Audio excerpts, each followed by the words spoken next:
Muy buenas tardes para todos. Escrito está, la meta de toda la ley y los profetas es Cristo, el Mesías, Jesús, Yeshua de Nazaret, para ser justificados a todo aquel que cree, como está escrito en la carta a los Romanos, capítulo 10, verso 4. Hoy continuamos juntos este camino para descubrir en cada libro de la Biblia al Mesías de Israel con el único propósito de traer fe, esperanza y amor a millones de personas que están sedientas de verdad y lo han estado a través de la historia. Si tú fuiste o aún eres una de esas personas sedientas por la verdad, bienvenido, bienvenida, bienvenidos todos al camino.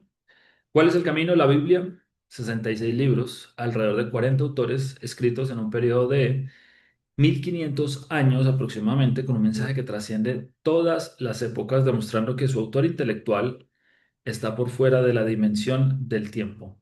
En cada uno de estos libros se encuentra reflejada la vida del Mesías y fue justamente en un camino en dirección a Maús, como lo cuenta Lucas, capítulo 24, que vimos en la sesión anterior, en donde dos discípulos de Yeshua iban caminando y el Mesías, luego de resucitar, se acerca a ellos y les pregunta por qué iban tristes.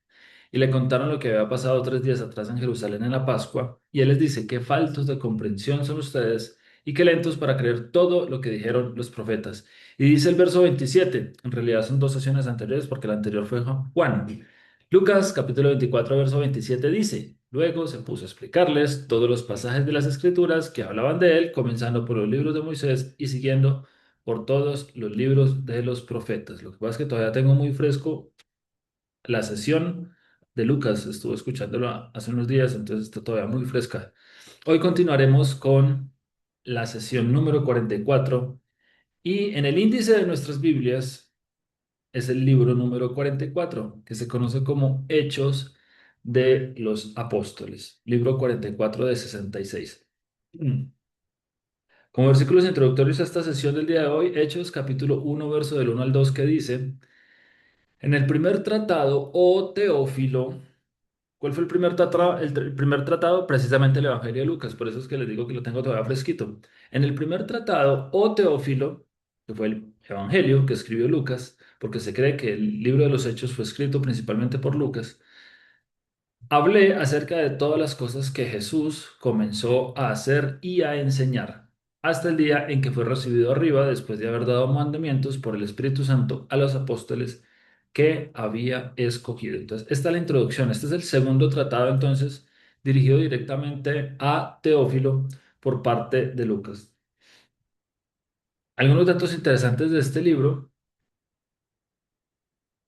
es que en realidad, más que relatar los hechos de los apóstoles, en realidad es más bien como los hechos del Espíritu del Señor a través de los apóstoles, porque vamos a empezar una cantidad de, a ver, milagros y a ver una cantidad de cumplimiento de tantas profecías a partir del libro de los Hechos de los Apóstoles, que es en realidad eso, los hechos del Espíritu del Señor a través de los apóstoles. El propósito, porque ¿cuál es el propósito del Espíritu del Señor?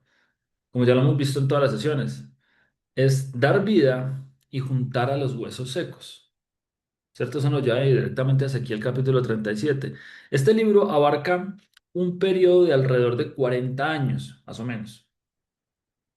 Es, se conoce también como el manual operativo para una congregación. Así se le suele llamar también. Manual operativo para una congregación. O sea, relata y trata en gran parte de cómo eran las primeras congregaciones de apóstoles, cómo eran las primeras, los primeros lugares de congregación y cómo era el actuar de los apóstoles en ese tiempo, cómo era el modus operandi de los apóstoles del primer siglo. O sea, los apóstoles que tuvieron fresca, supremamente fresca la presencia de Yeshua entre ellos, ¿cierto? Entonces, ¿cómo actuaban ellos? ¿Qué hacían ellos? ¿Cuál era su día a día? Mucho de eso lo trata precisamente el libro de Hechos de los Apóstoles.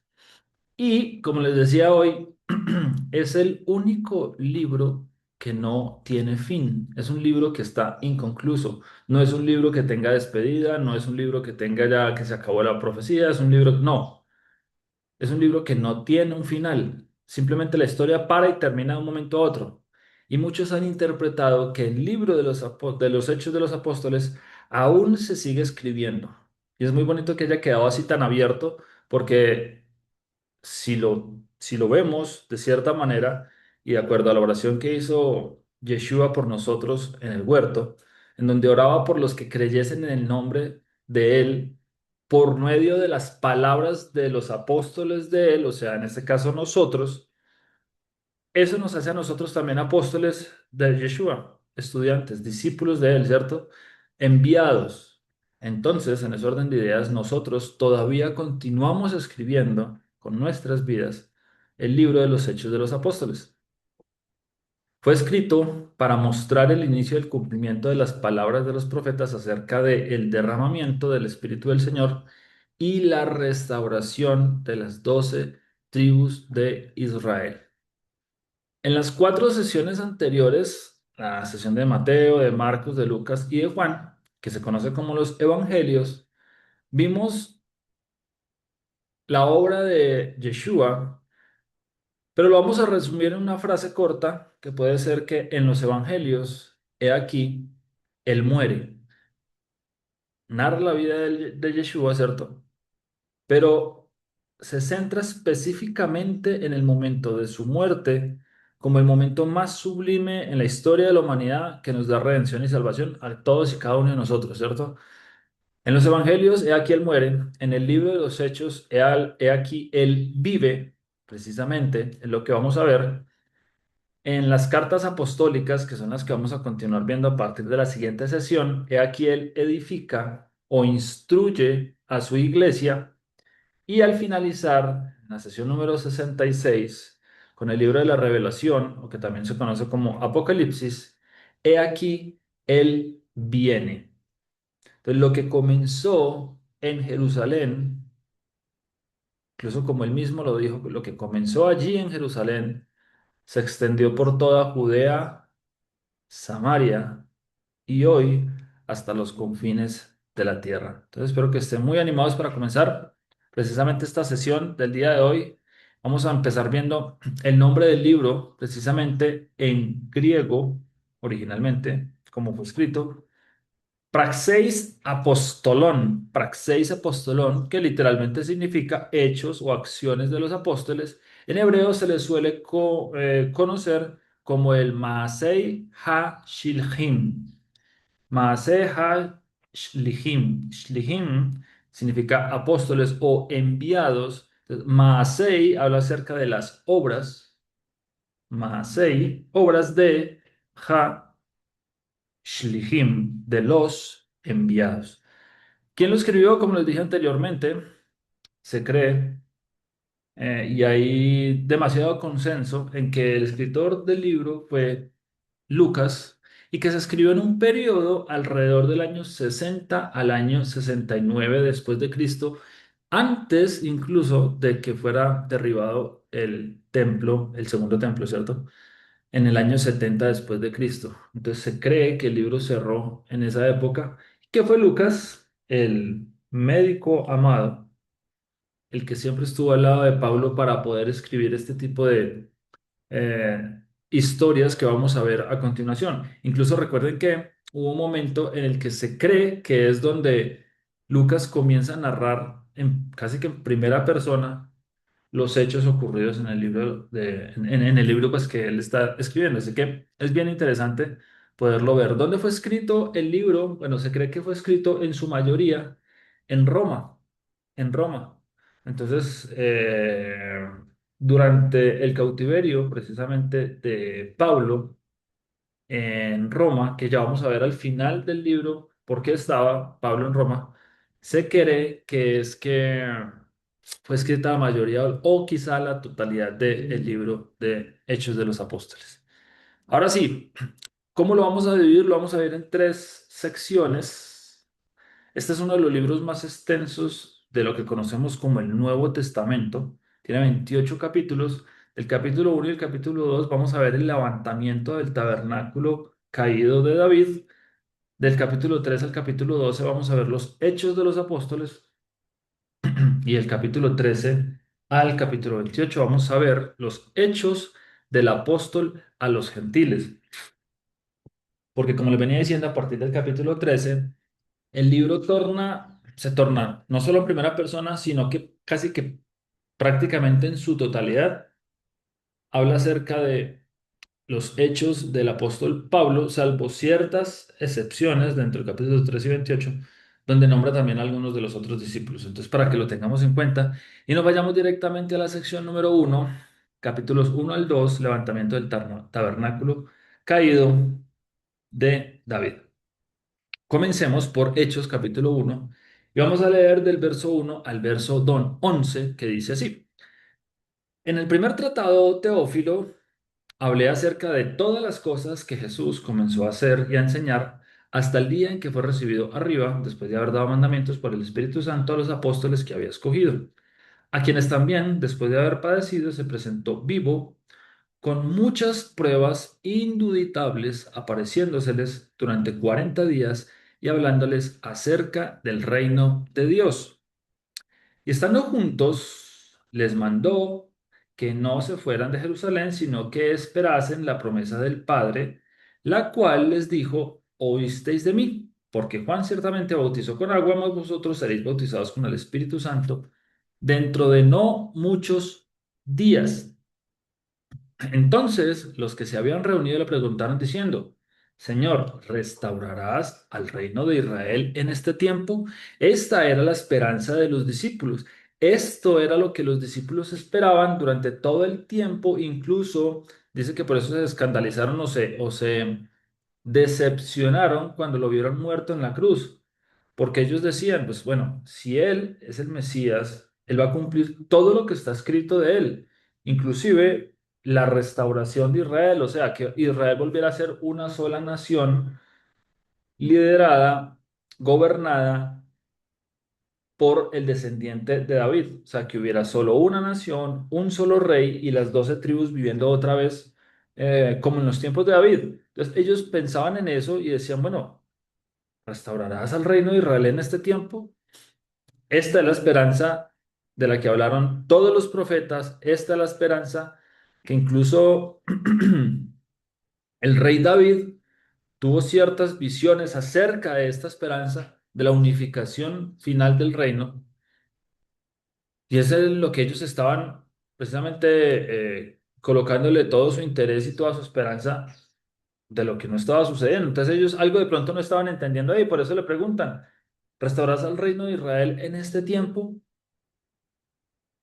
Desde la Torá, que fue escrita por Moisés, desde Génesis, Éxodo, Levítico, Números y Deuteronomio, desde el principio hasta el último de los profetas y todos los discípulos y todas las palabras del Mesías hablaban de lo mismo, de la restauración. Pero entonces, ¿por qué no se está cumpliendo en este momento? Y les dijo, le respondió, no os toca a vosotros saber los tiempos o las sazones que el Padre puso en su sola potestad, pero recibiréis poder cuando haya venido sobre vosotros el Espíritu Santo, y me seréis testigos en Jerusalén, en Judea, en Samaria y hasta lo último de la tierra. Dice, recibiréis poder. Esa palabra poder es la palabra dunamis. Y ustedes ya lo han escuchado en alguna ocasión. La palabra dunamis es la raíz de la palabra dinamita. Es la misma raíz. De ahí viene la palabra dinamita, dunamis, de poder. O sea, el evangelio, el Espíritu del Señor da poder, poder así para explotar lo que sea, dinamita. Por eso dice Pablo que no me avergüenzo del Evangelio porque es poder, porque es dinamita. Y habiendo dicho estas cosas, viéndolo ellos, fue alzado y le recibió una nube que lo ocultó de sus ojos. Y estando ellos con los ojos puestos en el cielo, entre tanto que él se iba, he aquí se pusieron junto a ellos dos varones con vestiduras blancas, los cuales también les dijeron, varones Galileos, ¿por qué estáis mirando al cielo? Este mismo Jesús que ha sido tomado de vosotros al cielo, así vendrá como le habéis visto ir al cielo. Dos varones con vestiduras blancas, dos testigos, dos personajes glorificados, como nos dice acá. Los dos testigos de el ascenso de Yeshua, de los dos testigos de la obra de Jesucristo, de la obra de Yeshua, ¿cierto? De la obra de quien dijo la palabra profética más segura. Esta es nuestra esperanza, verlo regresar de nuevo. Nuestra esperanza es el cumplimiento de estas palabras. Así vendrá como le habéis visto ir al cielo. Nuestra esperanza es que venga, que regrese de nuevo, que con voz tronante, con voz de shofar, haga reunir otra vez a todos los escogidos de los cuatro ángulos de la tierra. Esa es la esperanza que todos y cada uno, quienes creemos en Él, tenemos. Y continúa ahora en Hechos capítulo 2. Y Hechos capítulo 2 tiene una particularidad que hoy lo vamos a ver y van ustedes a descubrir cómo cuando hacemos, bueno, iba a decir que un trabajo, pero ni siquiera un trabajo. O sea, cuando nos tomamos la labor de leer el libro de los Hechos de una manera detenida, de una manera razonal, de una manera con entendimiento de lo que estamos leyendo, vamos a darnos cuenta que es un mito, que es mentira, eso de que en Hechos capítulo 2 inició la iglesia cristiana. Eso no es cierto. Vamos a ver que eso no es así. Ninguna iglesia cristiana nació aquí, sino que simplemente es el resurgimiento de las 12 tribus que volverán a estar reunidas, declarando al hijo de David como rey de Israel. ¿Quién es el hijo de David? Van ustedes y leen Mateo capítulo 1. Mateo capítulo 1 nos dice que el descendiente directo de David, el rey para siempre, es Yeshua, Jesucristo. Aquí no nace una iglesia gentil, aquí no nace una iglesia extranjera, sino que es la repetición de los hechos que sucedieron en el Éxodo, pero como a nosotros nos desconectaron y nos desligaron lo que conocíamos como Antiguo Testamento del Nuevo Testamento, no entendemos nada, no sabemos y creemos todo lo que nos dicen, pero como hemos tenido la bendición de ir durante estas sesiones juntos, y hemos tenido la bendición de descubrir que los mandamientos son deleite y no una carga. Y hemos tenido la bendición de empezar a ver cómo se conecta. Es gracioso. Alguna vez tuve la oportunidad de hablar con una persona a la cual yo le quería compartir precisamente acerca de los mandamientos, de esto que nosotros hemos recibido por revelación. Los mandamientos, el gozo, la gracia a través de nuestro Señor. Pues resulta que ella me decía, háblame acerca de la salvación y de Jesús, pero no quiero escuchar absolutamente nada del Antiguo Testamento. Y recuerdo mucho que al, digamos que bloquearme de esa manera, o sea, la idea era tener una reunión en donde yo le pudiera compartir a ella, pero ella no quería escuchar absolutamente nada del Antiguo Testamento. Cuando empecé yo a pensar y a meditar, a orar, yo, bueno, Señor, ¿cómo hago? Pues porque obviamente ya yo había descubierto, o bueno, más bien el Señor me ha mostrado que toda la base de lo que creemos, toda la base de la salvación, toda la base de lo que vino a hacer Yeshua es el cumplimiento del Antiguo Testamento. Entonces, ¿yo cómo hago para hablarle sin tocarle el Antiguo Testamento? Y precisamente el Evangelio me dio la respuesta, y es que el capítulo 1 del primer libro de lo que conocemos como el Nuevo Testamento comienza con una genealogía que está en el Antiguo Testamento. Entonces, si yo no conozco ni siquiera quién era Abraham, Isaac, Jacob, Judá, David, Salomón, y ahí para abajo todos, pues es muy difícil poder tan siquiera comenzar a leer el Nuevo Testamento. ¿Cierto? Entonces, esa ha sido la maldición más grande de la iglesia cristiana. No, más bien no la maldición de la iglesia cristiana, sino la maldición que nos han heredado a nosotros como creyentes en Jesucristo, como creyentes en Yeshua. Y es que nos desconectaron de la raíz. Fuimos apartados por desobediencia. Eso está escrito hasta en Deuteronomio capítulo 28. Pero bueno, no me voy a alargar más. El hecho es que en Hechos capítulo 2 no nace una iglesia gentil, no nace una iglesia extranjera, sino que se empiezan a repetir lo que sucedió en el libro del Éxodo, el libro que ya estudiamos, cuando las 12 tribus de Israel son liberadas de Egipto, en la Pascua, en el primer Pentecostés, 50 días después de la Pascua, ellos reciben el Espíritu del Señor, pero ahora no están saliendo de Egipto, ahora están saliendo de todas las naciones de la tierra. Entonces leamos juntos Hechos capítulo 2 y sean ustedes testigos de lo que les acabo de mencionar. Dice, cuando llegó el día de Pentecostés, estaban todos unánimes juntos. Ahora, descompongamos esto. ¿Qué significa Pentecostés? Pentecostés viene del número 50 o de Penta, ¿cierto? De Pentecostés, de 50. ¿50 qué? 50 días después. ¿De qué? De la Pascua, ¿cierto? Entonces, recordemos un poquito en el Éxodo. En el Éxodo lo que sucedió es que ellos, después de las 10 plagas, salen de Egipto en esa noche y esa noche se le conoce como la Pascua, ¿cierto? La noche que pasó el ángel del Señor tomando la vida de los primogénitos y ellos al siguiente día les tocó salir corriendo de Egipto, ¿ok?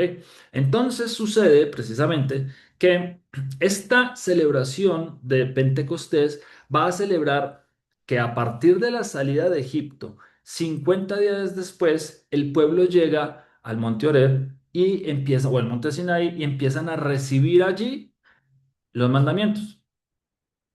Entonces, después de los 50 días de haber sido liberados, reciben los mandamientos, reciben la Torá, reciben las tablas del pacto. Y cada año todo el pueblo se reúne a partir de ese primer Pentecostés que en original es Shavuot, para que lo tengan en cuenta, es simplemente parte de la cultura general saber que Shavuot corresponde precisamente a este Pentecostés, es lo mismo, estamos hablando de lo mismo. Cada año todo el pueblo se reúne a conmemorar ese día que se conoce también como Natan Torah o como entrega de la Torah, en donde Dios habló con el pueblo y ellos escucharon lo que conocemos como los 10 mandamientos o las 10 declaraciones. Entonces, en esa reunión, conmemorando precisamente donde están aquí los apóstoles, en esa reunión en donde se está conmemorando la entrega de la Torá, en donde todo el pueblo de Israel se reúne unánime, en donde todo el pueblo de Israel se reúne en un solo lugar, porque dicen que 3 veces vas a subir a Jerusalén, que es en la festividad de Pesach, en la festividad, perdón, en la festividad, sí, en la festividad de Pesach, en la festividad de Shavuot, de Pentecostés, y en la festividad de Sukkot, al final, en la de los tabernáculos. Entonces, en esas reuniones en Jerusalén, todos están unánimes, todos están juntos, todos están recordando la entrega de los mandamientos. En esa reunión de Pentecostés es que estamos viendo que nos contextualiza Hechos capítulo 2, ¿cierto? Donde está recordando ese acontecimiento. Entonces, aquí es, no, es lo que viene a continuación, tiene ese contexto, una reunión en donde están todos juntos unánimes, porque en el monte Sinaí estaban también todos juntos unánimes.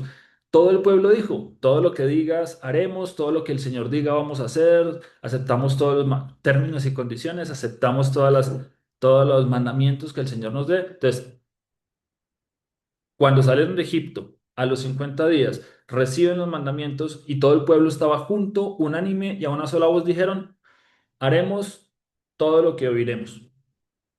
Y ahora, en los tiempos de Yeshua, aquí en Hechos capítulo 2 están otra vez juntos, están otra vez unánimes, están otra vez conmemorando la entrega de esos mandamientos.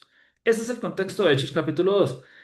Y de repente vino del cielo un estruendo como de un viento recio que soplaba, el cual llenó toda la casa donde estaban sentados, y se les aparecieron lenguas repartidas como de fuego, asentándose sobre cada uno de ellos. Entonces, ¿qué estaba pasando? Y ustedes van y leen Éxodo capítulo 19 y Éxodo capítulo 20, que es precisamente la entrega de los mandamientos o el primer Pentecostés. Ustedes van y lo leen y se dan cuenta de que el Señor estaba hablando con voz tronante. Adicionalmente dice que las piedras estaban humeando porque había fuego en la cima del monte. O sea, cuando el Señor baja, cuando la presencia del Señor baja, el monte empieza a echar humo, las piedras se carbonizan, empiezan a echar humo, empiezan a arder. Y adicionalmente dice que la voz de las trompetas o la voz del shofar iba en aumento. O sea que estaba soplando, el ruido estaba aumentando. Había mucho viento en ese momento. Es precisamente lo que está sucediendo aquí. Está pasando exactamente lo mismo que pasó en el monte Sinaí. Entonces, lo que está pasando acá nos debe recordar y llevar automáticamente a Éxodo capítulo 19 y 20. Entonces, ¿qué sucede? Y de repente vino del cielo un estruendo como de un viento recio que soplaba, el cual llenó toda la casa donde estaban sentados. Entonces, se cree que eran alrededor de 120 discípulos acá, estaban todos reunidos, estaban unánimes y dicen, se llenó toda la casa donde estaban sentados. Y aquí hay algo bien particular y es que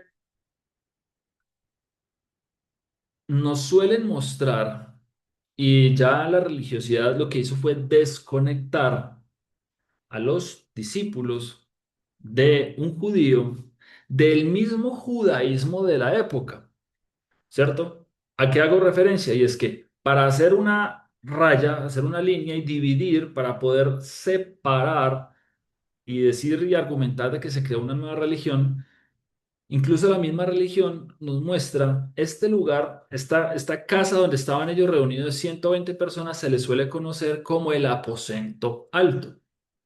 Y en Jerusalén ustedes van y pueden ir a conocer el aposento alto, que curiosamente está sobre la tumba del rey David.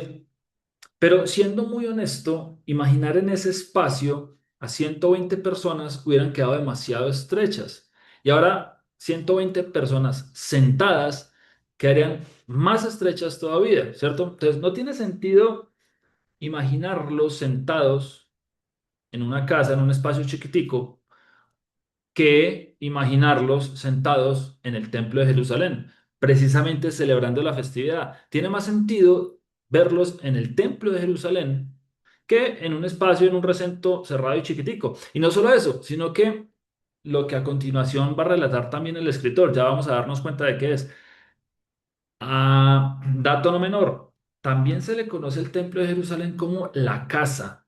Es una de las maneras como se le conoce el templo. Se le conoce también como la casa. Y vean que en esta casa, donde estaban ellos sentados, comienza a ventear un viento recio que soplaba y se les aparecieron como lenguas repartidas como de fuego. No sé, y eso fue una pregunta que alguna vez tuve y no sé por qué se me respondió en ese instante también. Eh, pero cuando yo estaba escuchando el relato de Éxodo y me dijeron a mí que habían salido extranjeros, uno se imagina que todo el mundo habla lo mismo, ¿no? O sea, uno se imagina que todos tienen el mismo idioma o de alguna manera comunicaban egipcios con hebreos. Pero es importante tener en cuenta de que los egipcios o los extranjeros que salen con el pueblo de Israel, después de haber visto 10 juicios a sus dioses, esos extranjeros pues no hablaban hebreo, como el pueblo de Israel. Esos extranjeros hablaban su lenguaje egipcio. Probablemente muchos del pueblo de Israel supieran egipcio, pero lo más probable era que muchos egipcios no supieran hablar hebreo, ¿cierto? Entonces yo alguna vez me hice una pregunta y no sé si ustedes alguna vez se lo preguntaban también, ¿cómo hacían los egipcios para entender lo que Dios estaba hablando a los hebreos allá en el monte Sinaí? Porque tanto los del pueblo como los de los egipcios estaban reunidos, y ya hemos hecho cálculos de alrededor de 3 millones de personas, estaban reunidos al pie del monte y dice que todo lo que ellos, o sea, todo lo que el Señor iba diciendo, ellos lo estaban entendiendo.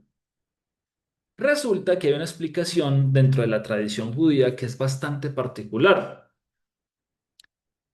Según la tradición, cuando Dios hablaba así con voz de trueno, como con chispas, ¿cierto? Como así, con voz de trueno y salían chispas en el monte Sinaí, los rabinos, curiosamente los rabinos, incluso rabinos que no creen en Yeshua como el Mesías, rabinos que muy probablemente nunca han leído el libro de los Hechos, dicen que de la voz que el Señor, o sea, que de esa voz tronante salían como, esas chispas eran como unas llamas de fuego.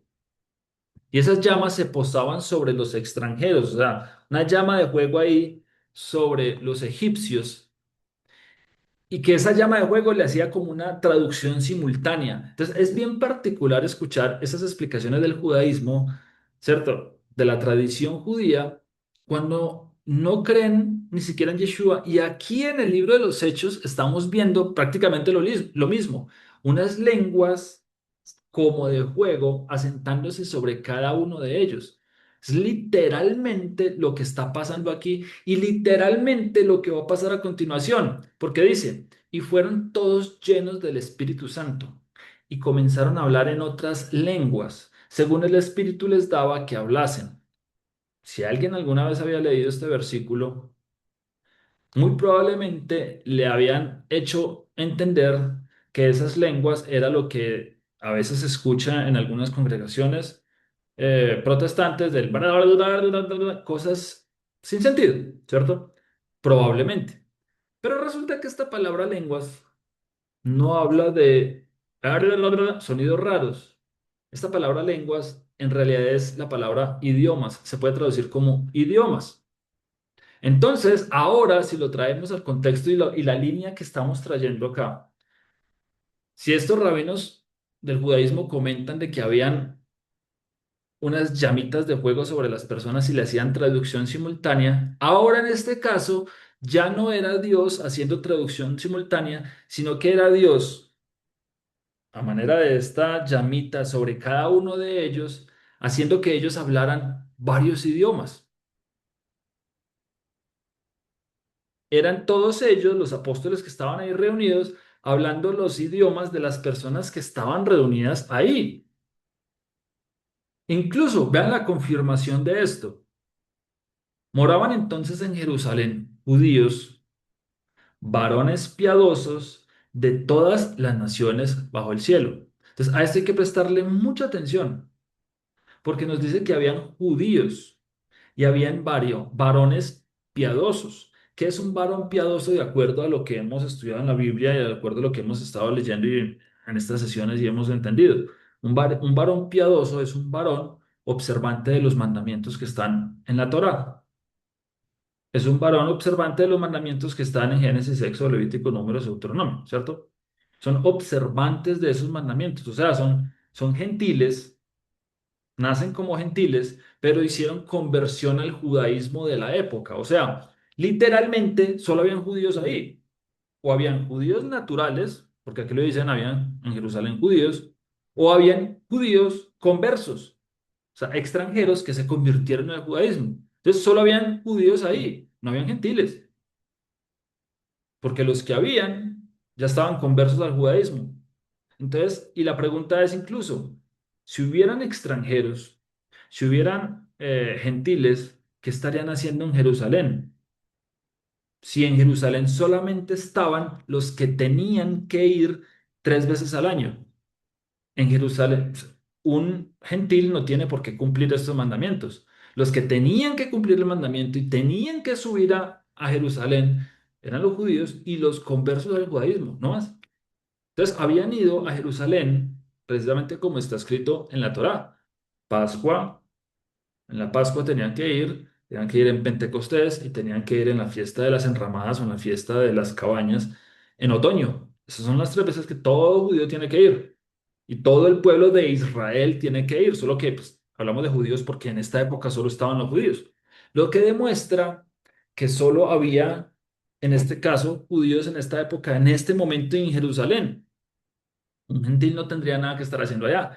Y hecho este estruendo, se juntó la multitud y estaban confusos porque cada uno les oía hablar en su propia lengua. Entonces, con esto nos vamos a dar cuenta cómo se desmiente el hecho de que estaban en un cuartico chiquitico, en un lugar pequeñito, apeñuscados todos. Y estaban atónitos, maravillados, diciendo, mirad, ¿no son galileos todos estos que hablan? ¿Cómo pues les oímos nosotros hablar a cada uno en nuestra lengua en la que hemos nacido? Entonces,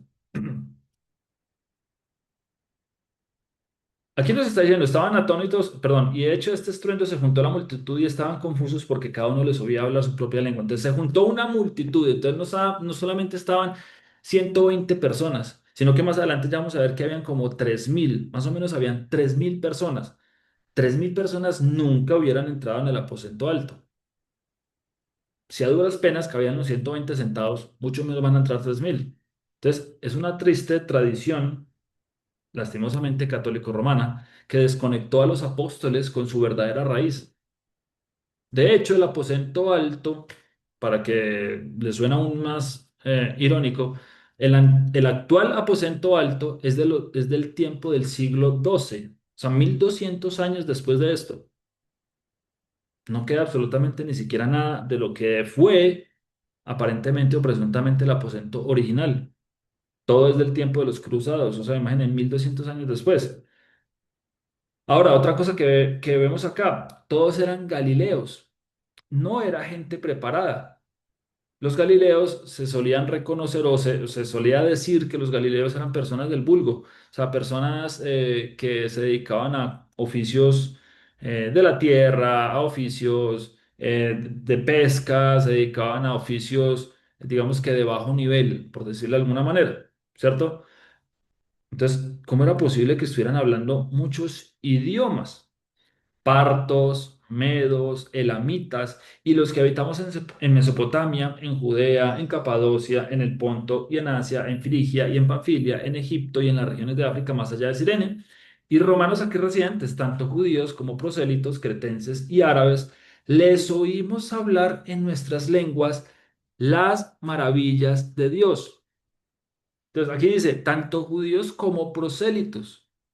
Otra vez, esto elimina la tradición de que ahí habían gentiles, no había ni uno. Y estaban diciendo cosas sin sentido que nadie entiende, haya ruidos. Bra, bra, bra, bra, bra. No. ¿Qué dice que estaban diciendo?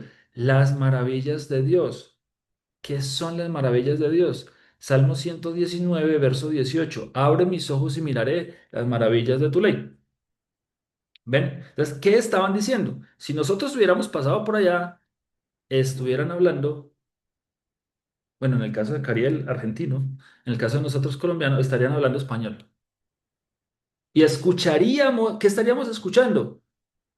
¿Bobadas? No, no estaríamos escuchando bobadas, estaríamos escuchando las maravillas de Dios, o sea, la ley de Dios. Eso es lo que estaríamos escuchando. Escucha Israel, el Señor tu Dios, el Señor uno es, yo soy el Señor tu Dios que te sacó de Egipto, no tendrás dioses ajenos delante de mí. O sea, estaríamos escuchando Génesis, Éxodo, Levítico, Números, Deuteronomio, en el principio creó Dios los cielos y la... Todo eso es lo que estaríamos escuchando. Estaríamos escuchando las maravillas de la ley del Señor. Y dice más adelante, y estaban todos atónitos y perplejos diciéndose unos a otros, ¿qué quiere decir esto? Estaba pasando, claro, estaban atónitos, ¿por qué? Porque estaban viendo en el templo lo mismo que sucedió unos cuantos años atrás, o bueno, más bien unos miles de años atrás, que estaba pasando en el monte Sinaí. La entrega de los mandamientos, estaban viendo lo mismo, un estruendo, ruido, llamas de fuego y estos hombres hablando de las maravillas de la ley del Señor, lo mismo que estaba pasando allá. Más otros burlándose decía, están llenos de mosto. Y qué curioso que mencionen precisamente esto, que están llenos de mosto, que están ebrios, que están borrachos. Y lo vimos en la sesión anterior cuando hablábamos acerca de los borrachos, de estos, de esta manera como el Señor se refiere precisamente a las tribus del norte, eh, a las que perdieron su raíz por estar persiguiendo el vino, a las que perdieron su herencia porque le dieron más importancia a lo que sentían a través del vino, por ejemplo, que en este caso la herencia eterna que el Señor le juró a Abraham, a Isaac y a Jacob. Y continúa diciendo, entonces Pedro, poniéndose en pie con los 11, alzó la voz y les habló diciendo, varones judíos y todos los que habitáis en Jerusalén, esto os sea notorio y oíd mis palabras. Entonces Pedro se va a dirigir a los judíos y a los habitantes de Jerusalén, o sea, a los judíos conversos, ¿cierto? Por esto, porque estos no están ebrios, como vosotros suponéis, puesto que es la hora tercera del día, las 9 de la mañana. Mas esto es lo dicho por el profeta Joel. Y en los postreros días, dice Dios, derramaré de mi espíritu sobre toda carne, y vuestros hijos y vuestras hijas profetizarán, vuestros hijos y vuestras hijas profetizarán, y vuestros jóvenes verán visiones, y vuestros ancianos soñarán sueños, y de cierto sobre mis siervos y sobre mis siervas en aquellos días derramaré de mi espíritu, y profetizarán. ¿Qué es profetizar? No es decir cosas cotidianas de este mundo, ¿no? Si te vas a ganar la lotería con el 240. No, es que te vas a casar con tal muchacha. No, que es que, no, no es decirte algo personal acerca de tu futuro, no es decir así cosas comunes del día a día o cosas de este mundo, no. La profecía tiene que ver con lo que los profetas anunciaron. Y si dice que está escrito que Yeshua es el espíritu de la profecía, Jesucristo es el espíritu de la profecía, ¿qué anunciaron los profetas acerca de Jesucristo? ¿Qué anunciaron los profetas acerca de Yeshua? Que Él restauraría el reino de Israel, como lo leímos, como lo acabamos de leer ahorita en el capítulo 1. Y daré prodigios arriba en el cielo y señales abajo en la tierra, sangre y fuego y vapor de humo. El sol se convertirá en tinieblas y la luna en sangre antes que venga el día del Señor grande y manifiesto. Y todo aquel que invocare el nombre del Señor será salvo. Todo aquel que invocare el nombre del Señor será salvo. ¿Y cuál es el nombre del Señor? Yeshua. ¿Qué significa salvación? Es lindo ver cómo más y más grupos cristianos comienzan a componer canciones en torno al nombre del Señor. Hay una canción súper linda, precisamente que se llama Yeshua. Búsquenla ustedes. Se me olvidó el grupo. Bueno, pero yo sé que incluso les le ponen en YouTube canción Yeshua y les va a llevar a esa canción. Es una canción súper linda. Y cada vez hay más grupos cristianos que lo están haciendo. Todas esas canciones en torno al nombre del Señor. Como tan, o sea, casi que restituyendo o restaurando lo que por tanto tiempo se le ha dicho de manera romana. Siempre hemos conocido de manera romana a Yeshua. Su nombre romano es Jesús. Y ahora están regresando nuevamente a invocar su nombre original. Jesús o Jesus o como sea. Yeshua es su nombre. Y estos cantantes cristianos y muchas personas alrededor del mundo están empezando a restaurar su nombre. Y cada vez son más los que están empezando a revertir lo que pasó en la Torre de Babel. ¿Y qué pasó en la Torre de Babel? Que todas las lenguas fueron creadas, todos los idiomas fueron creados, ¿cierto? Hubo confusión, Babel, confusión. Hubo confusión en Babel de idiomas y ahora por el contrario Dios está uniendo a todas las naciones, está uniendo a todos los idiomas en torno a su nombre en un solo idioma, Yeshua. Es súper hermoso. Varones israelitas, continúa diciendo Pedro, oíd estas palabras. Yeshua Nazareno, varón aprobado por Dios entre vosotros, con las maravillas, prodigios y señales que Dios hizo entre vosotros por medio de él, como vosotros mismos sabéis, a este, entregado por el determinado consejo y anticipado conocimiento de Dios, prendisteis y matasteis por manos de inicuos, crucificándole, al cual Dios levantó suelto los dolores de la muerte, por cuanto era imposible que fuese retenido por ella. ¿Y por qué era imposible que la muerte retuviese a Yeshua? Porque la muerte es un castigo. La muerte es la paga al pecado. Y si Yeshua nunca cometió un pecado, pues la muerte no podía retenerlo. Tan sencillo como eso. Y continúa diciendo, porque David dice de él, veía al Señor siempre delante de mí, porque está a mi diestra, no seré conmovido. Por lo cual mi corazón se alegró y se gozó mi lengua, y aún mi carne descansará en esperanza, porque no dejarás mi alma en el Hades, ni permitirás que tu santo vea corrupción. Me hiciste conocer los caminos de la vida, me llenarás de gozo con tu presencia. Varones hermanos, se os puede decir libremente del patriarca David que murió y fue sepultado, y su sepulcro está con nosotros hasta el día de hoy. Entonces, veanlo de la manera como Pedro les está queriendo mostrar esto de que estas palabras, de que no permitirás que tu santo vea corrupción, no las decía David ni siquiera de él, las estaba diciendo David acerca de el hijo de él que reinaría para siempre. Porque aquí le está reafirmando Pedro, nuestro patriarca David murió y fue sepultado, y el sepulcro está con nosotros hasta el día de hoy. Pero siendo profeta y sabiendo que con juramento Dios le había jurado que de su descendencia, en cuanto a la carne, levantaría al Mesías, al Cristo, para que se sentase en su trono, viéndolo antes, habló de la resurrección de Cristo, que su alma no fue dejada en el Hades, ni su carne vio corrupción. A este Jesús resucitó Dios, de lo cual todos nosotros somos testigos. Claro, La tumba que sí está vacía, la única tumba que sí está vacía, es la tumba de Yeshua, el que nunca pecó. La muerte no lo pudo retener, le tocó liberarlo y resucitó. Así que, exaltado por la diestra de Dios y habiendo recibido del Padre la promesa del Espíritu Santo, ha derramado esto que vosotros veis y oís.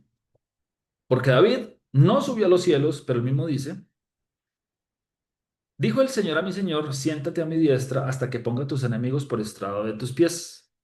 Sepa pues ciertísimamente toda la casa de Israel que a este Jesús, a quien vosotros crucificasteis, Dios le ha hecho Señor y Cristo. Sepa todo Israel, sepa la casa del norte y la casa del sur, toda la casa de Israel, que a este Jesús, a quien vosotros crucificasteis, Dios le ha hecho Señor y Cristo. Y como que toda la casa de Israel lo crucificó, claro. Israel, el reino del norte, ¿cierto? Las tribus del norte, por su rebeldía, y las tribus del sur, por su soberbia y su desobediencia. Entonces, los unos por los rebeldes y los otros por desobedientes. Todos crucificamos a, a Yeshua. Y a ese mismo que crucificamos, Dios le ha hecho Señor y Mesías. Continúa diciendo, vean ustedes cómo es importante ir leyendo verso por verso y lo bonito que es poder ir comprendiendo lo que estamos leyendo. Al oír esto, se compungieron de corazón, se colocaron tristes, y dijeron a Pedro y a los otros apóstoles, varones hermanos, ¿qué haremos? Pedro les dijo, arrepentíos y bautícese cada uno de vosotros en el nombre de Jesucristo, de Yeshua el Mesías, para perdón de los pecados, y recibiréis el don del Espíritu Santo. Esto que acaba de suceder, eso sucedió en la Pascua de este mismo Pentecostés, o sea, eso sucedió hace 50 días. Hace 50 días atrás había muerto Yeshua. Estaba fresca la muerte de él y cuando se enteraron que habían matado al creador de la vida, dice que se entristecieron, se compugieron de corazón, se les amargó el espíritu, o sea, de verdad se colocaron tristes. El don del Espíritu Santo, el don del Espíritu del Señor, el soplo del Señor, solamente se da a quien se arrepiente.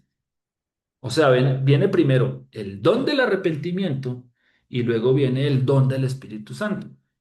Tan sencillo como eso, y aquí lo estamos leyendo. Primero las personas tienen que arrepentir y luego viene el Espíritu Santo. No es que suba a una tarima y que ya con una oración quedó hecho. No, no es así. No es tan así. Si una persona no tiene el don del arrepentimiento, que también es un regalo, el hecho de reconocer lo que estoy haciendo mal y querer regresar al buen camino, es obra del Señor.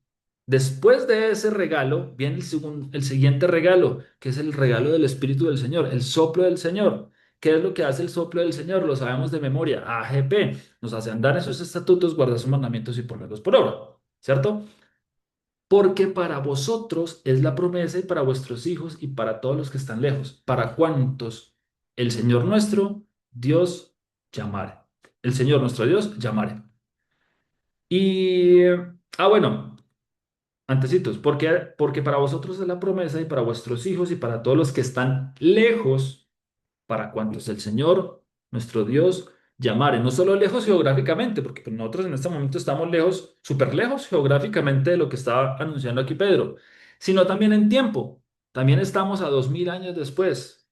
Pero si tú y yo hemos sido llamados, esto es para nosotros. Si tú y yo hemos sido llamados, el don del arrepentimiento y el don del Espíritu es para nosotros. Y con otras muchas palabras testificaba y les exhortaba diciendo, sed salvos de esta perversa generación. Así que los que recibieron su palabra fueron bautizados y se añadieron aquel día como 3000 personas. Entonces, luego de que Dios le entrega, y este número es bien especial, tiene muchas relaciones con lo que sucedió en el Éxodo, porque recordemos parte de la historia. Luego de que Dios le entregó los mandamientos a Moisés, luego de que Dios le entrega los mandamientos al pueblo y le dice a Moisés que suba para darle las tablas, viene o se narra el acontecimiento del becerro de oro. Entonces el pueblo se corrompió empezaron a adorar un becerro de oro, le dicen a Aarón que les construya un becerro de oro. Y dice que después baja Moisés, se enfurece, partió las tablas que el Señor le había acabado de dar. Y como los levitas no habían estado adorando, el Señor le ordena a los levitas que purifiquen el pueblo. Y los levitas tomaron las armas y mataron alrededor de 3.000 personas. Entonces, vean qué curioso que murieron 3.000 en el acto del becerro de oro, en esa corrupción del becerro de oro, pero aquí 3.000 se salvan. Aquí comienza la restauración de lo que sucedió en el becerro de oro. 3.000 son salvados por el arrepentimiento y el Espíritu del Señor. Y ahora, ¿qué comenzaron a hacer estos salvados? O sea, ahora se salvaron y, porque ¿qué sucedía? No, súbete a la tarima, di que el Señor es tu Salvador y listo, ya tu vida puedes seguir haciendo lo mismo, puedes ir otra vez de juerga con tus amigos y perderte otra vez en el mundo. No, ¿qué comenzaron a hacer los que recibieron el don del arrepentimiento y comenzaron a hacer los que recibieron el don del Espíritu del Señor? A continuación lo dice y perseveraban en la doctrina de los apóstoles, en la comunión unos con otros, en el partimiento del pan y en las oraciones. ¿De dónde sacaban los apóstoles las enseñanzas? ¿Cuál era la Biblia, llamémosla así, cuál era la Biblia que estudiaban y compartían los apóstoles en esa época? ¿Qué era lo que los apóstoles enseñaban? Pues lo único que estaba escrito en esa época, el Tanaj. Recordemos que el Tanaj es el acrónimo de Torah, Nevi'im y Ketuvim o Ketuvim. O sea, la Torah, los cinco primeros libros, Génesis, Éxodo, Levítico, Números y Deuteronomio, los Nevi'im, todos los escritos, y los Ketuvim, todos los profetas. Entonces, estamos viendo de que lo único que ellos, o cuál es la doctrina, o qué es perseverar en la doctrina de los apóstoles, es precisamente enseñar el Antiguo Testamento. Y qué paradoja, que como les contaba en la historia al principio, que ahora la iglesia quiere alejarse de esa doctrina. Ahora la iglesia quiere alejarse del Antiguo Testamento, del Tanaj. Entonces, claro, si se alejan, si entre más corren para el otro lado, entre más se alejan de esta doctrina de los apóstoles, pues obviamente ya no va a haber comunión los unos con los otros. Entonces, ya ni se persevera en la doctrina, ni hay comunión los unos con los otros, y pues si no hay comunión, que va a haber partimiento y que van a haber oraciones unánimes. Ya no. Ya una iglesia predica una cosa, la otra iglesia predica lo otro, la otra iglesia predica lo otro, la otra dice que sí, la otra que este mandamiento no, la otra dice que este mandamiento sí. Ya no hay comunión, ya no hay comunión los unos con los otros y pues no va a haber el resto de las cosas tampoco. En ese tiempo lo había, porque pues obviamente los apóstoles solamente enseñaban una cosa, lo que estaba escrito y lo que los profetas habían dicho. Y sobrevino temor a toda persona y muchas maravillas y señales eran hechas por los apóstoles. Todos los que habían creído estaban juntos y tenían en común todas las cosas y vendían sus propiedades y sus bienes y los repartían a todos según la necesidad de cada uno. Pequeño paréntesis. Alguien alguna vez me dijo, para que se rían, de que es eh, ellos eran socialistas. Ellos eran socialistas. Y tiene razón, realmente tiene razón. Pero esto sí es el verdadero socialismo. No el socialismo actual. No voy a entrar en política, pero tenía que hacer ese pequeño comentario porque en realidad esto saca de los cabellos. Entonces me dejaron así. Todos los que habían creído estaban juntos y tenían en común todas las cosas y vendían sus propiedades y sus bienes y los repartían a todos según la necesidad de cada uno. Y perseverando, ahora, para que eso suceda, tienen que estar en la doctrina de los apóstoles, en la comunión los unos con los otros, en el partimiento de pan y en las oraciones. Hasta ahí llego. Y perseverando unánimes cada día en el templo y partiendo el pan en las casas, comían juntos con alegría y sencillez de corazón, alabando a Dios y teniendo favor con todo el pueblo. Entonces la iglesia, esta nueva iglesia, estos nuevos llamados fuera, estos que ya habían recibido el don del arrepentimiento, el don del Espíritu, que estaban unánimes en la doctrina de los apóstoles, en la comunión los unos con otros, en el partimiento de pan y en las oraciones, estos tenían favor con los judíos, tenían favor con todo el pueblo. Pues claro, pero ¿cuándo cambió esto? Cuando comenzaron a mezclarse doctrinas paganas, cuando comenzaron a mezclarse doctrinas griegas, doctrinas romanas y a establecerse dogmas, que lo único que promovieron fue la separación. Esto comenzó a cambiar gracias al Señor, esto comenzó a cambiar hace, pónganle ustedes, 400, 500 años atrás, cuando comenzó la Reforma Protestante con Martín Lutero. Comenzó a cambiar, pero aún hay muchísimo camino por recorrer, porque solo comenzó. Dieron el primer paso, pero no han querido andar más. Y el Señor añadía cada día a la iglesia a los que habían de ser salvos. Sección número 2. Ahora sí, después de el surgimiento del tabernáculo caído de David, comienzan los hechos de los apóstoles. Y resulta que comienza narrando incluso lo que pasó en Hechos capítulo 3. Esto, Pedro y Juan dice que sanaron a un cojo, pero se armó tremendo problemón. Y teniendo asidos a Pedro y a Juan, el cojo que había sido sanado, todo el pueblo atónito concurrió a ellos al pórtico que se llama de Salomón. Viendo esto, Pedro respondió al pueblo: varones israelitas, ¿por qué os maravilláis de esto? ¿O por qué ponéis los ojos en nosotros, como si por nuestro poder o piedad hubiésemos hecho andar a este? El Dios de Abraham, de Isaac y de Jacob, el Dios de nuestros padres, ha glorificado a su Hijo Jesús, Yeshua, a quien vosotros entregasteis y negasteis delante de Pilato, cuando éste había resuelto ponerle en libertad. Mas vosotros entregasteis al santo y al justo y pedisteis que os diese un homicida y matasteis al autor de la vida, a quien Dios ha resucitado a los muertos, de lo cual nosotros somos testigos. Que un judío diga que Yeshua es el autor de la vida, no simplemente un profeta, no simplemente un rabino. Ellos veían en Yeshua a Dios, porque Él es la imagen del Dios invisible. Entonces, ellos vieron al creador de la vida, al autor de la vida, y por la fe en su nombre, a este que vosotros veis y conocéis, le ha confirmado su nombre, y la fe que es por él ha dado a este esta completa sanidad en presencia de vosotros. Más ahora, hermanos, sé que por la ignorancia lo habéis hecho, como también vuestros gobernantes. Pero Dios ha cumplido así lo que había antes anunciado por boca de todos los profetas, que Jesucristo había de padecer. O sea, Pedro y todos los apóstoles no desaprovechaban oportunidad alguna para anunciar que la muerte de Yeshua había traído precisamente el don del arrepentimiento y el don del Espíritu a todo aquel que creyera en él. No desaprovechaban la oportunidad. Así que arrepentidos, véanlo aquí. Así que arrepentidos y convertidos para que sean borrados vuestros pecados, para que venga de la presencia del Señor tiempos de refrigerio, y Él envíe a Jesucristo, que os fue antes anunciado, a quien de cierto es necesario que el cielo reciba hasta los tiempos de la restauración de todas las cosas de que habló Dios por boca de sus santos profetas, que han sido desde tiempo antiguo. Requisitos para que los pecados sean borrados: arrepiéntete. Teshuvah, regresa. Teshuvah es volver, regresar. Regresa, así como una U. Cuando vamos en la avenida y vemos una U para hacer un retorno, eso es una Teshuvah. Regresa a sus mandamientos, retorna. Y después de que regresa a sus mandamientos, dice: conviértete. ¿Qué es eso de convertirte? Pues mantén tus acciones en los mandamientos.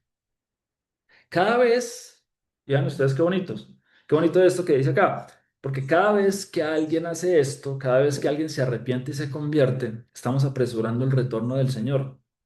¿Te gustaría trabajar en el retorno del Señor? Haz que las personas se arrepientan y se conviertan. ¿De qué fue lo que hablaron los profetas?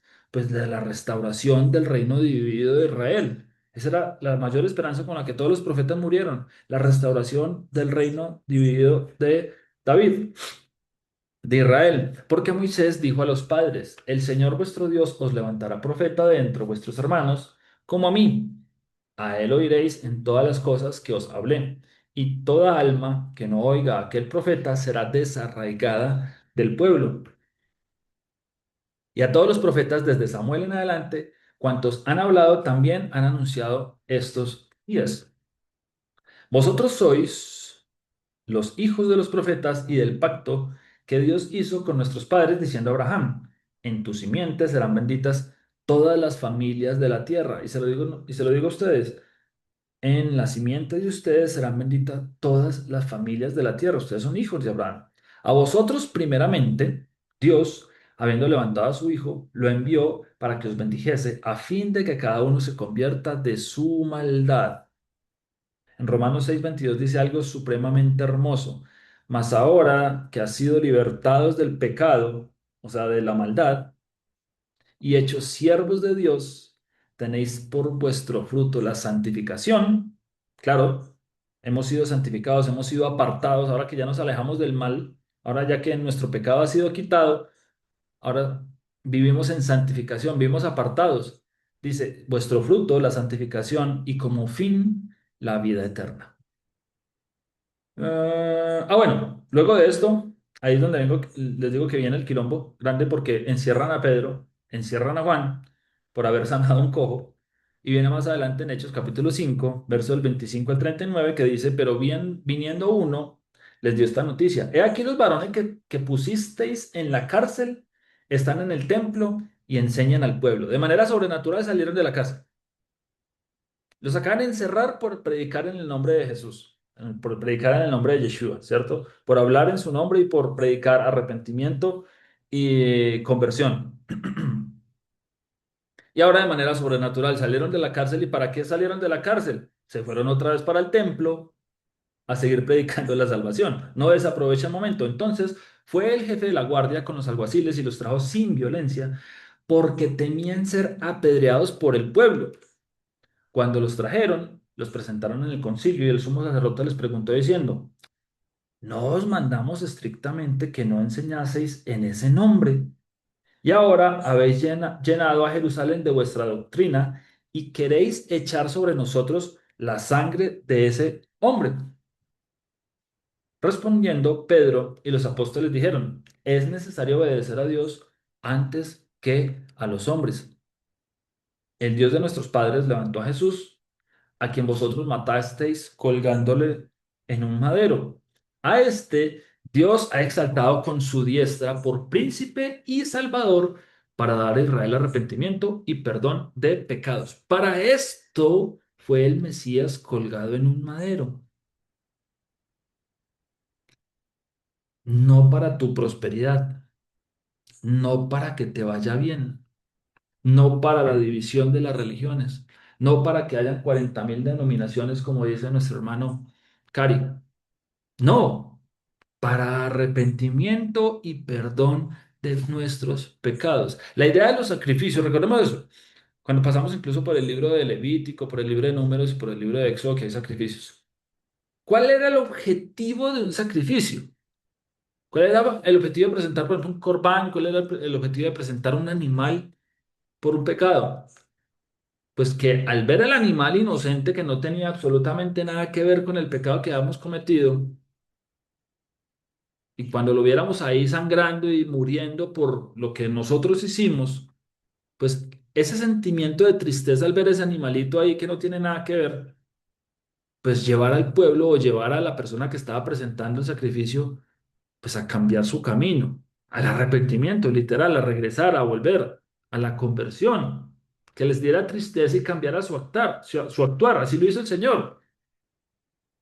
Precisamente ese es el objetivo de la cruz, que al ver a Yeshua en la cruz, colgado, pagando lo que nosotros, pagando la deuda de nosotros, pues precisamente nos lleve a eso, al arrepentimiento y la conversión de nuestro camino. Y nosotros somos testigos suyos de esas cosas y también el Espíritu Santo, el cual ha dado Dios a los que le obedecen. Ellos, oyendo esto, se enfurecían y querían matarlos. Y continúa diciendo, perdón, un comentario adicional. Y nosotros somos testigos suyos de estas cosas y también el Espíritu Santo, el cual ha dado Dios a los que le obedecen. Dios a quien le da su espíritu. A los que le obedecen, a todos, no, no a todos. Al que se sube a la tarima, no, no, al que se sube, no, no. A quienes obedecen, aquí lo dice. A quien da el Señor su espíritu. Él se lo da a quienes le obedecen. Para de contar. Ellos oyendo esto se enfurecían y querían matarlos. Entonces, levantándose en el concilio, un fariseo llamado Gamaliel, una gran autoridad de la época, incluso hasta el día de hoy, es un rabino demasiado importante en el judaísmo, se levantó este Gamaliel y declara esto.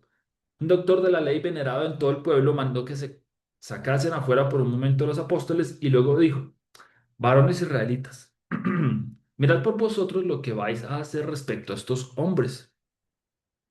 Porque antes de estos días se levantó Teudas diciendo que era alguien. A este se unió un número como de 400 hombres, pero él fue muerto y todos los que lo obedecían fueron dispersados y reducidos a nada. Después de este, se levantó Judas el Galileo en los días del censo y llevó en pos de sí a mucho pueblo. Pereció también él y todos los que lo obedecían fueron dispersados. Ahora os digo, apartaos de estos hombres y dejadlos, porque si este consejo o esta obra es de los hombres, se desvanecerá. Mas si es de Dios, no la podréis destruir. No seáis tal vez hallados luchando contra Dios. El hecho de que 2000 años después estemos repitiendo estas palabras, estemos anunciando arrepentimiento y conversión, el hecho de que después de 2000 años aún estemos hablando y predicando el nombre de Yeshua, estemos predicando este mensaje, es muestra inequívoca de que esto vino de Dios. En los capítulos 6 y 7 del libro de los Hechos, habla, por ejemplo, acerca de la elección de los diáconos. La palabra diácono, para cultura general, tiene referencia con un servidor de mesa, como un mesero. Precisamente entre ellos estaba Esteban, que comienza como un mesero y termina de maestro del Sanedrín. Literal, se presentó delante del Sanedrín y les predicó. Es el primer mártir, mártir por Yeshua, ¿cierto? Y quien se cree que encendió precisamente la chispa del apóstol Pablo. Lo que nos trae una enseñanza, jamás despreciemos las pequeñeces en el ministerio y jamás nos desanimemos cuando alguien nos odie por estarle predicando el evangelio. Incluso que nos quieran matar, porque en ese momento Pablo fue testigo de la muerte de Esteban. Entonces Esteban empezó como un mesero y terminó predicándole al Sanedrín, terminó predicándole a los ancianos de Jerusalén, a las eminencias y el liderazgo del judaísmo de la época. Y adicionalmente a eso, nosotros no sabemos qué pueden hacer nuestras palabras y nuestras acciones frente a alguien, incluso cuando quiera matarnos por compartirle la palabra del Señor. En el capítulo 8 y el capítulo 9 habla acerca de Felipe, otro de los diáconos o meseros, también que están narrados en el capítulo 6. El hombre causa un avivamiento tremendo en Samaria y uno de los pasajes más famosos que habla de Felipe habla acerca de él cuando le predica al eunuco de la reina de Etiopía, o sea, alguien demasiado importante de Etiopía, y él mismo se presenta delante de el eunuco y le predica acerca de Yeshua. Eh, También vamos a ver en el capítulo 8 cuando Saulo de Tarso, o precisamente, o lo que nosotros hemos conocido más bien como Pablo, que en el original es Shaul, Shaul del mismo nombre que el primer rey de Israel, tiene un encuentro con el hijo de David, tiene un encuentro con Yeshua. Y esto nos trae mucho a la memoria cuando precisamente Shaul, el rey Saúl, perseguía a David. Ahora estamos viendo cómo Shaul, este hombre, este prospecto de sumo sacerdote, está persiguiendo a todos los seguidores de Yeshua, ¿cierto? Y le pregunta ahora, Shaul, ¿por qué me persigues? De la misma manera que David le preguntaba a Saúl, Saúl, ¿por qué me persigues? Leámoslo. Hechos capítulo 9 verso del 3 al 19 dice, mas yendo por el camino, ¿quién? Shaul. Aconteció que al llegar cerca de Damasco, repentinamente lo rodeó un esplendor de luz del cielo, y cayendo en tierra oyó una voz que le decía, Saulo, Saulo, ¿por qué me persigues? Shaul, Shaul, ¿por qué me persigues? Entonces, sin lugar a dudas, podemos conectar esto con la historia del rey Saúl persiguiendo a David. Él dijo, ¿quién eres, Señor? Y le dijo, yo soy Yeshua, a quien tú persigues. Dura cosa te es dar coces contra el aguijón o patadas. Él, temblando y temoroso, dijo, Señor, ¿qué quieres que yo haga? Y el Señor le dijo, levántate y entra en la ciudad y se te dirá lo que debes hacer. Las dos preguntas más importantes que cada ser humano le puede hacer a Dios: ¿quién eres y qué quieres que yo haga?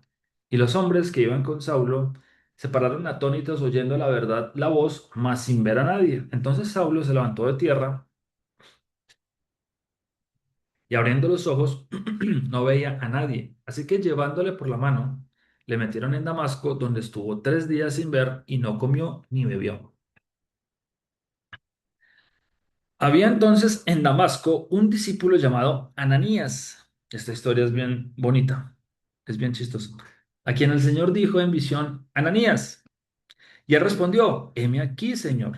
Y el Señor le dijo, levántate y ve a la calle que se llama Derecha y busca en casa de Judas a uno llamado Saulo de Tarso, porque he aquí él ora y ha visto en visión a un varón llamado Ananías que entra y le pone las manos encima para que recobre la vista.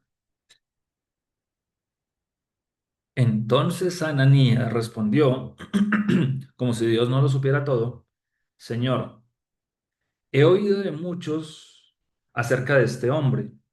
¿Cuántos males ha hecho a tus santos en Jerusalén? Y aún aquí tiene autoridad de los principales sacerdotes para prender a todos los que invocan tu nombre.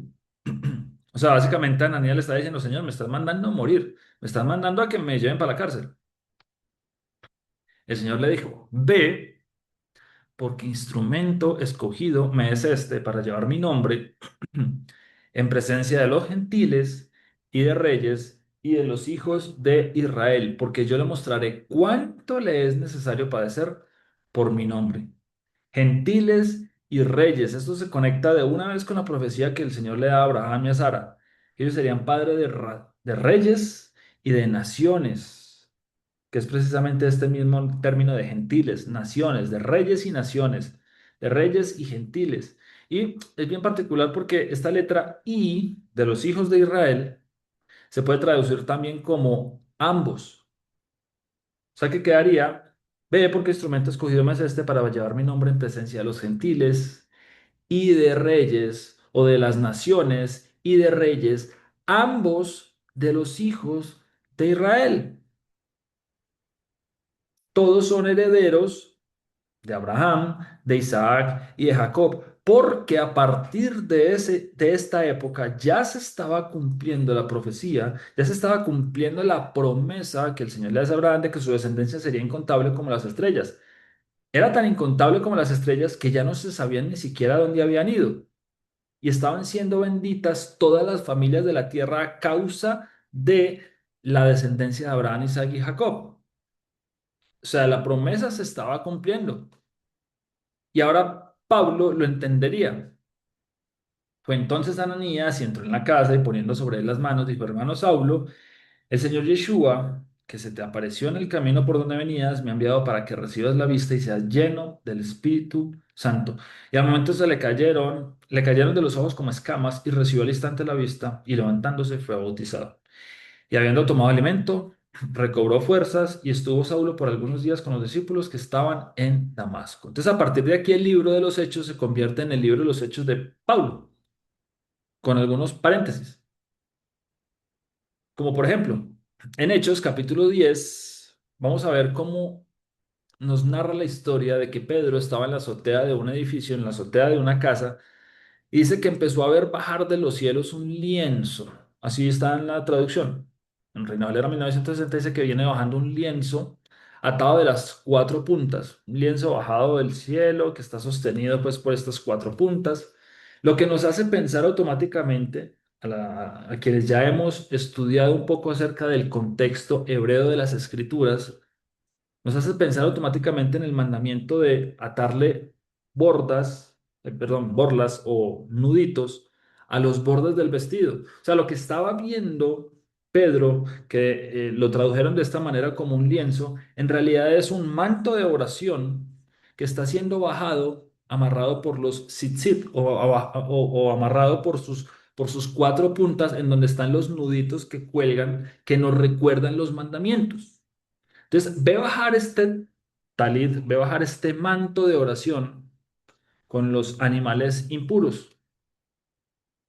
Incluso Jeremías capítulo 31 es una profecía clave para entender no solamente esta visión, sino lo que viene a continuación, la conversión del centurión romano Cornelio y de toda su casa. En Jeremías 31, el 27 al 28 dice, he aquí vienen días, dice el Señor, en que sembraré la casa de Israel y la casa de Judá de simiente de hombre y de simiente de animal. Cuando habla de simiente de animal no quiere decir que lo va a se me viene algo a la mente, pero es muy, o sea, es una bobada. Cuando habla de simiente de hombre y cuando habla de simiente de animal, no está refiriéndose a un terian, está hablando precisamente de que de esta manera es como el pueblo de Israel generalmente se refería también a los extranjeros o a las naciones, como animales. Entonces, cuando está diciendo que se va a cruzar con simiente de animal, está hablando específicamente de que la nación santa, el pueblo apartado del Señor, se iba a mezclar con extranjeros. Se lo leo otra vez. He aquí vienen días, dice el Señor, en que sembraré la casa de Israel, o sea, el reino del norte, para los que ya lo hemos entendido, para los que ya hemos pasado por un curso básico y hemos estado en estas sesiones también, en que sembraré la casa de Israel, o sea, el reino del norte, y la casa de Judá, o sea, el reino del sur, con simiente de hombre y simiente de animal, o sea, simiente de extranjeros. Y así como tuve cuidado de ellos para arrancar y derribar, trastornar y perder y afligir, tendré cuidado de ellos para edificar y plantar, dice el Señor. Entonces, en Hechos capítulo 10, precisamente vamos a ver que no está siendo interpretado por Pedro como la autorización para que se eche cualquier animal impuro de ahora en adelante. No, coctelito de camarones y bajamos y hay una lechona abajo. No, eso nunca sucedió y nunca iba a suceder y nunca fue la interpretación que Pedro tuvo de la visión que estaba en este momento viendo en los cielos, sino que Dios le estaba mostrando que el proceso de purificación de su pueblo Israel entre todas las naciones estaba comenzando.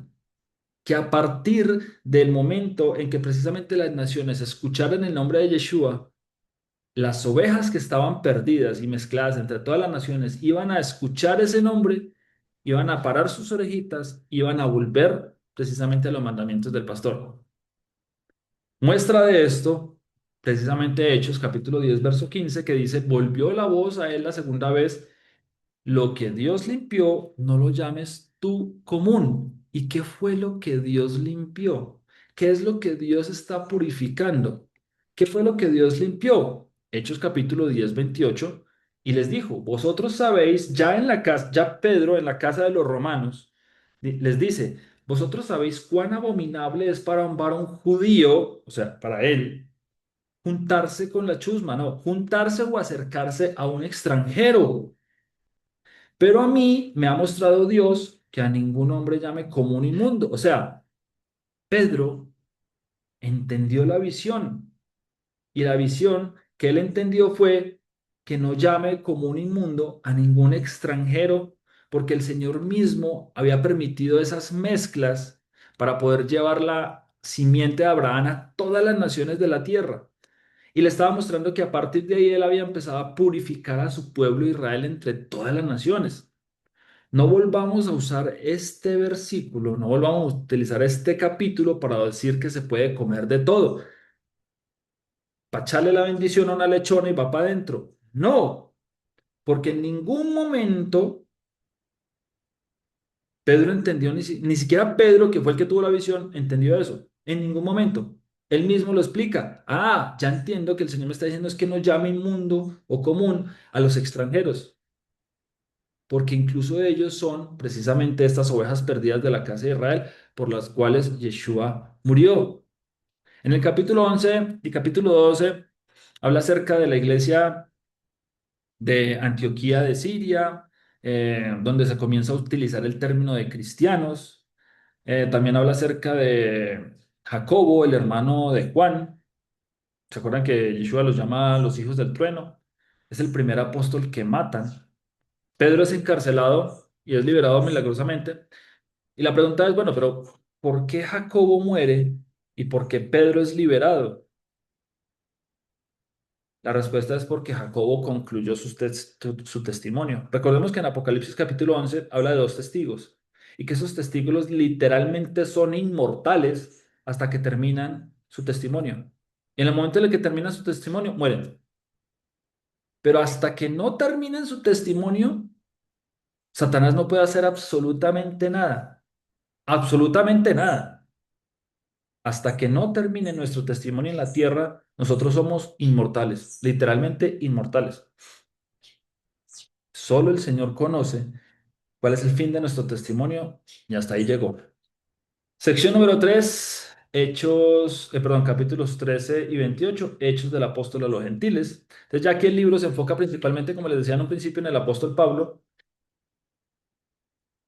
y en los viajes, en el capítulo 13 y 14, el primer viaje misionero de Pablo con Bernabé.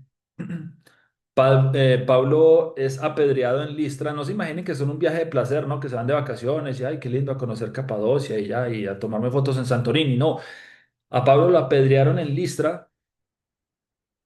Incluso se cree que ahí fue donde él murió y resucitó, porque en 2 Corintios capítulo 12, del verso 2 al 4, habla de que Pablo conoció el tercer cielo.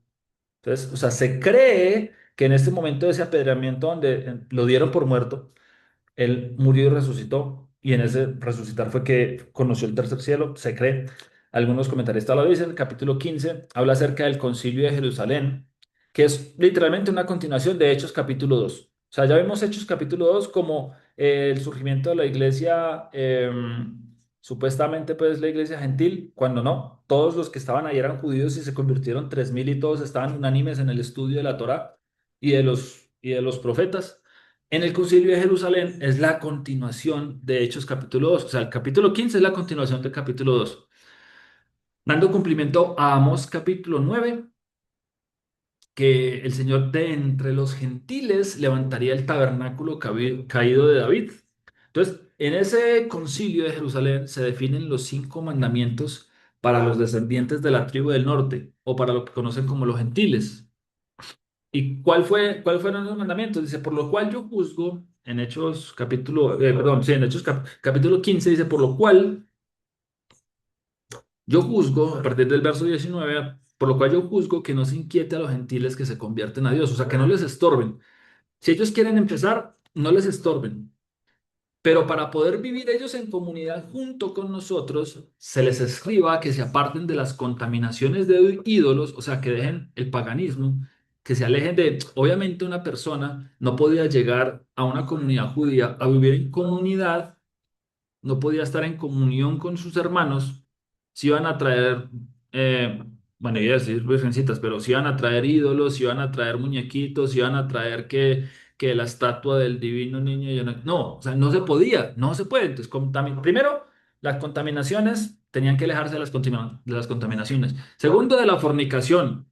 Explícitamente de la fornicación física, o sea, no podían estar aquí con relaciones prohibidas, porque entonces estaban todos los de la congregación pendientes de que este hermanito me le iba a echar los perros a mi esposa y no se puede. Entonces, para poder vivir en comunidad, pues por lo menos consíguete tu esposa, ¿cierto? Entonces, que se alejen de la fornicación, que se alejen de ahogados, o sea, de la crueldad animal, que no van y cojan una gallina y le den 50 vueltas al cuello y no, o sea, que dejen de ser crueles y que aprendan a sacrificar a los animales con respeto y amor, dado que están dando su vida por nosotros y el Señor nos permite tomar su vida de ellos para nosotros, para conservar la nuestra, y de sangre, o sea, rituales que se hacían con los alimentos que eran ofrecidos a otros dioses, ¿cierto? En rituales con la sangre y con muchas cosas. Entonces, de esos 4 mandamientos fue los que se le ordenaron. ¿Y cuál es el quinto?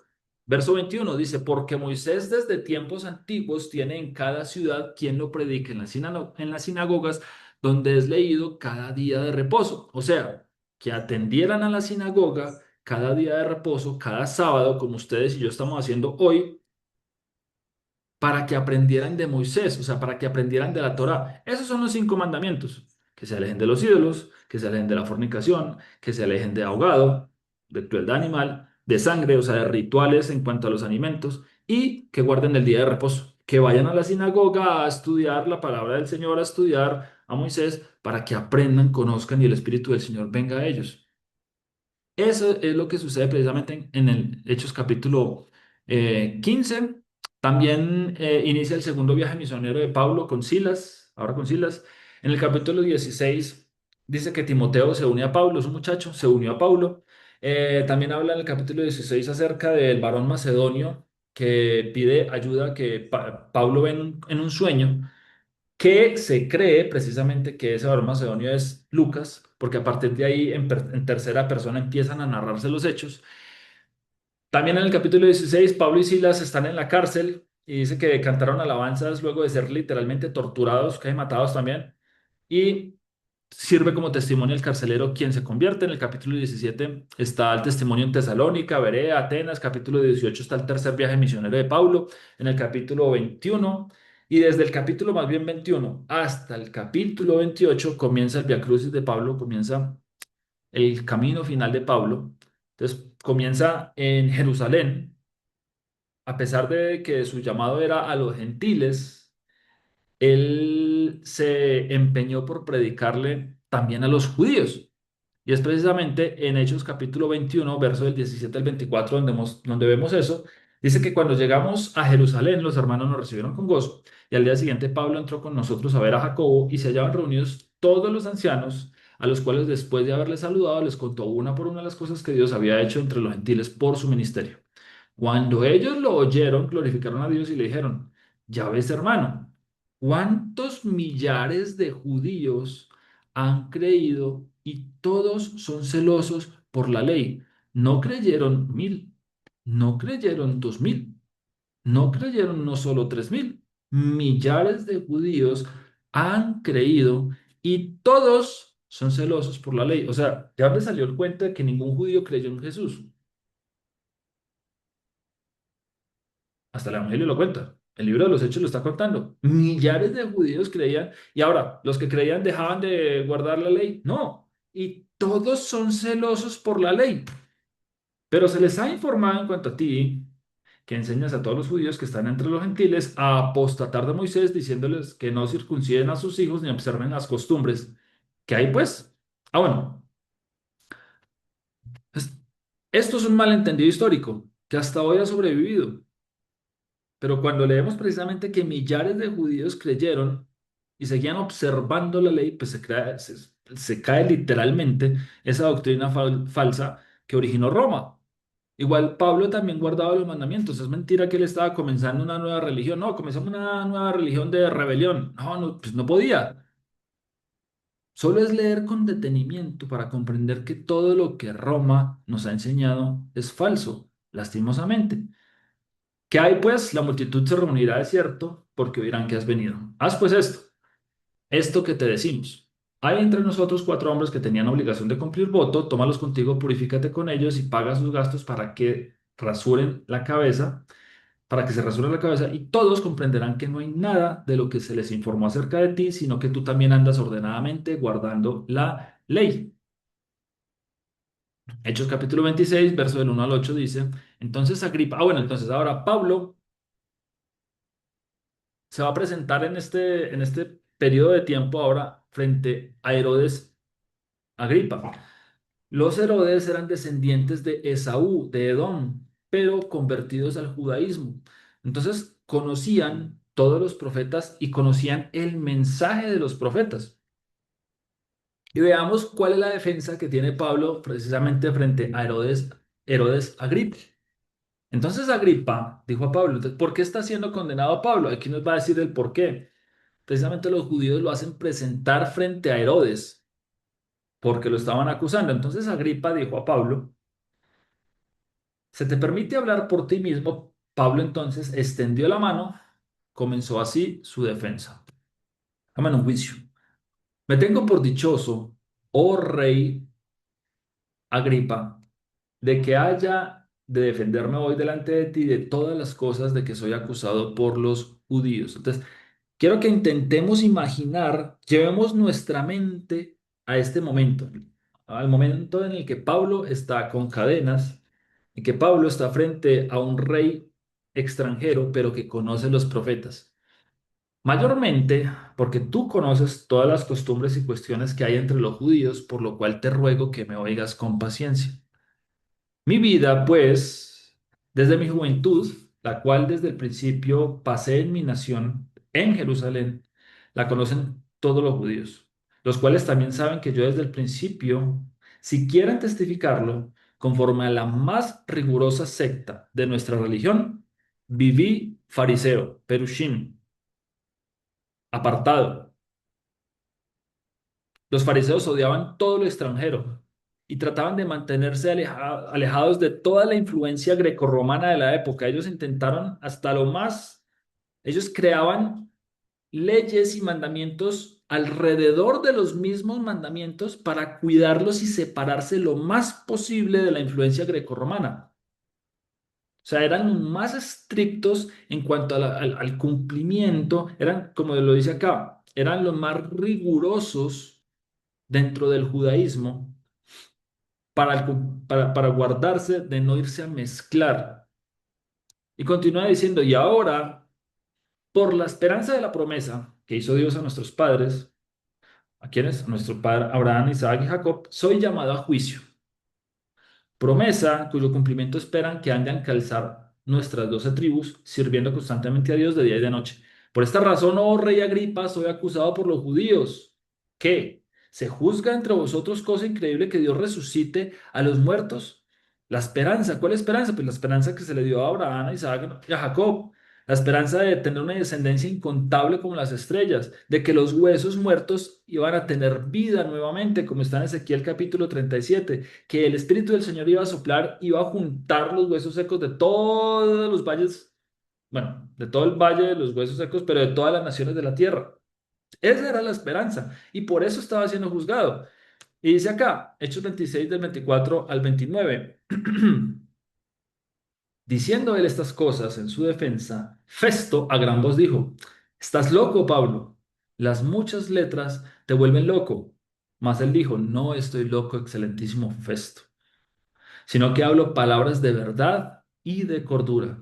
Pues el rey sabe estas cosas, delante de quien también hablo con toda confianza, porque no pienso que ignora nada de esto, pues no se ha hecho esto en algún rincón. ¿Crees, oh rey Agripa, a los profetas?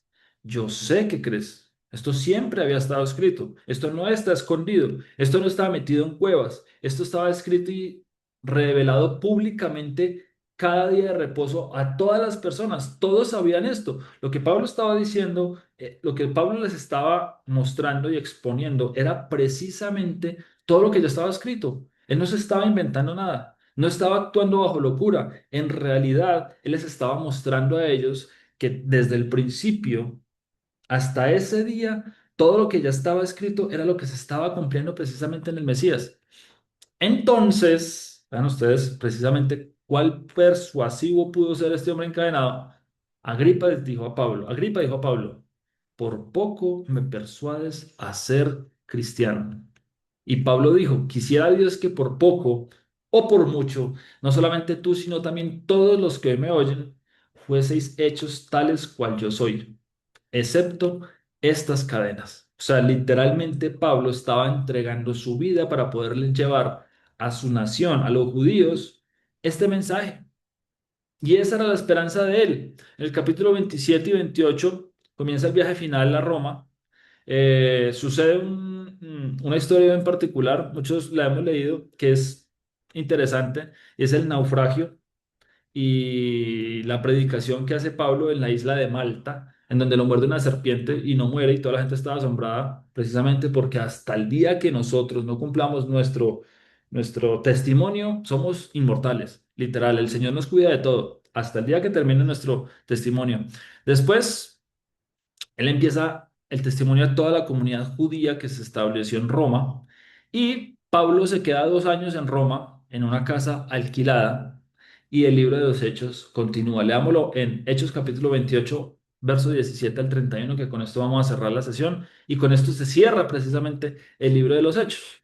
Aconteció que 3 días después Pablo convocó a los principales de los judíos, a los cuales luego que estuvieron reunidos les dijo, yo, varones hermanos, no habiendo hecho nada contra el pueblo, ni contra las costumbres de nuestros padres, he sido entregado preso desde Jerusalén en manos de los romanos, los cuales habiéndome examinado me querían soltar por no haber en mí ninguna causa de muerte. Pero oponiéndose los judíos, me vi obligado a apelar a César, no porque tenga que acusar a mi nación. Así que por esta causa os he llamado para veros y hablaros, porque por la esperanza de Israel estoy sujeto con esta cadena.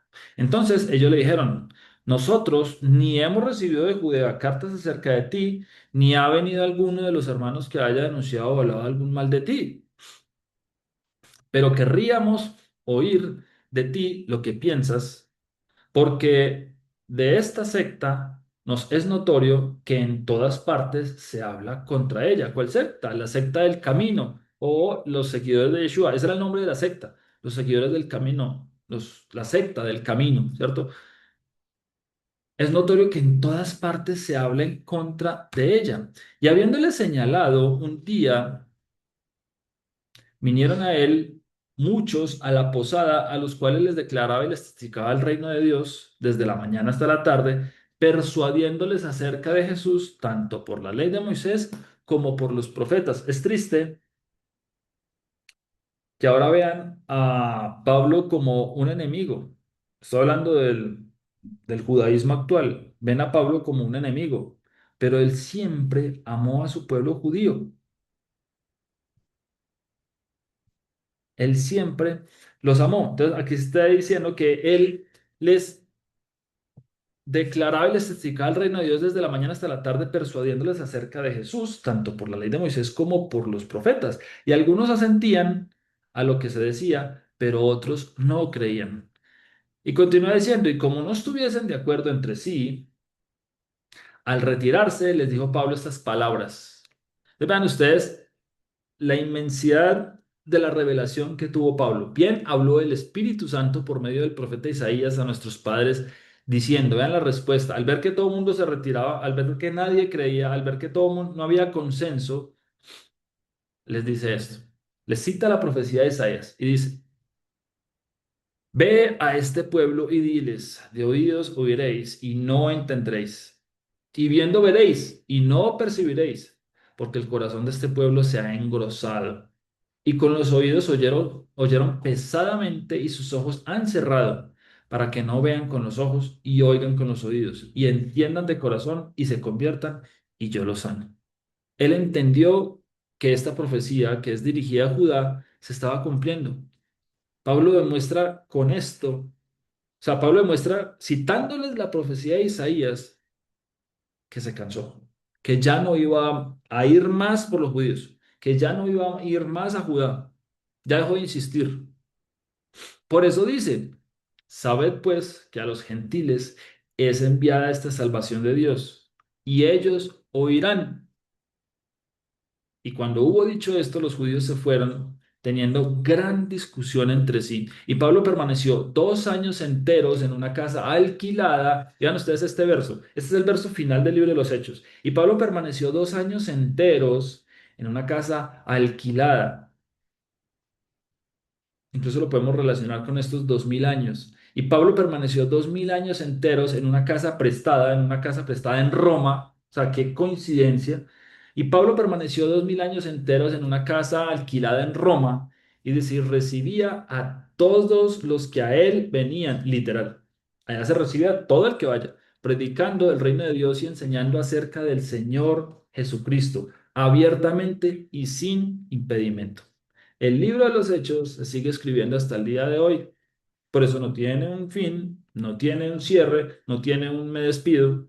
Simplemente muestra cómo Pablo permaneció 2 años enteros en una casa alquilada y recibía a todos los que a él venían predicando el reino de Dios y enseñando acerca del Señor Yeshua, el Mesías, abiertamente y sin impedimento.